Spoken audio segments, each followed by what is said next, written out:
I don't get the play of being in high dudgeon that Elon Musk is at a cabinet meeting when he's not an official member of the cabinet. Who cares? Look, that's not my problem. My problem is he's talking about the deficit. We've got a $1.8 trillion deficit. Projected 10 years, it's about $21 trillion. And the Republicans just passed a budget that would add $2.8 trillion to that deficit. So $24.8 trillion. It's sort of like Elon Musk is looking around the house and the couches for the dimes and quarters while Mike Johnson is with the credit card spending thousands of dollars in the stores. I mean, it just doesn't add up. The math doesn't work. Well, depends which math you want, right?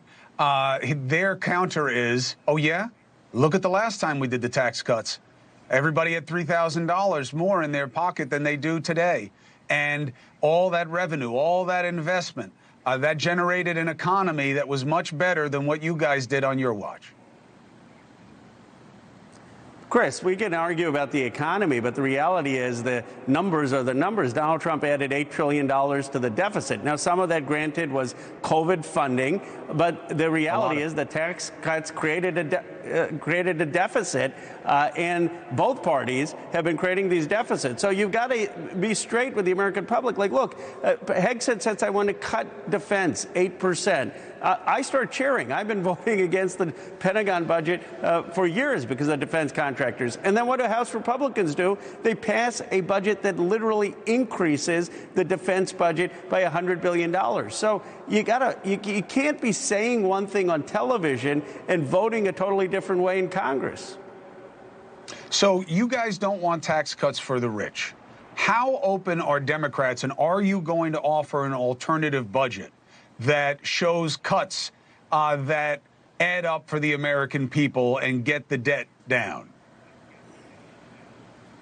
Absolutely.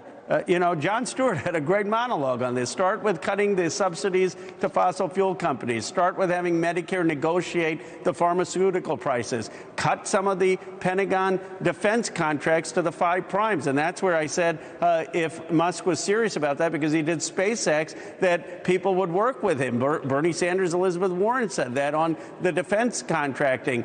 Make sure that you're closing some of the tax loopholes. I mean, there are places that the Democrats are willing to cut. Look at Medicare Advantage fraud that's taking place with upbilling. Those are the big ticket items.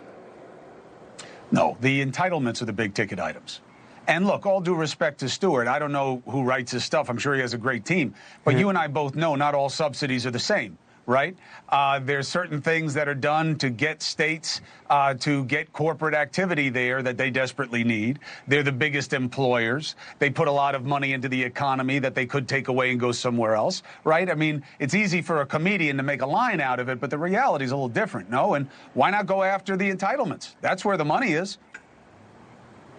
Well, look, the fossil fuel subsidies, though, Chris, those were in 1916 and 1920, and they've got this thing called intangible drilling costs, which basically say that they get to deduct from their taxes any money that is spent on drilling, equipment that's used, labor that's used for drilling, unlike any other industry. I mean, even people who are opposed to the solar tax credits, wind tax credits, I'm for those, but why are you subsidizing the fossil fuel industry?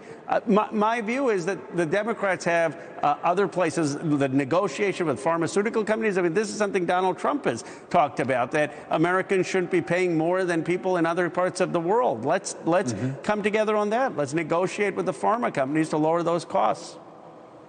Well, that is going to be very popular. You know, the only pushback on the subsidies is Democrats have had control of Congress and left those subsidies right where they are. So, you know, it's not like there weren't chances to do it in the past. Let me get your take quickly, Rowan. I always appreciate you on the show. Tariffs on EU, 25%. Unless they're a stunt, as worked with Canada and Mexico, basically, what's your concern?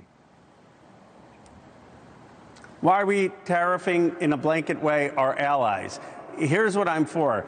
Have tariffs on China, have strategic tariffs to protect steel and aluminum in this country. I have not been a blanket in criticism of Donald Trump. I said he identified that we were losing too many jobs to China, go after them. He identified the importance of keeping steel in this country, aluminum in this country, fine. But the way he's going about this with blanket tariffs on our allies, on Canada, Mexico, EU, doesn't make sense. And it's undermining the important point he had, which is to rebuild the industrial base in America.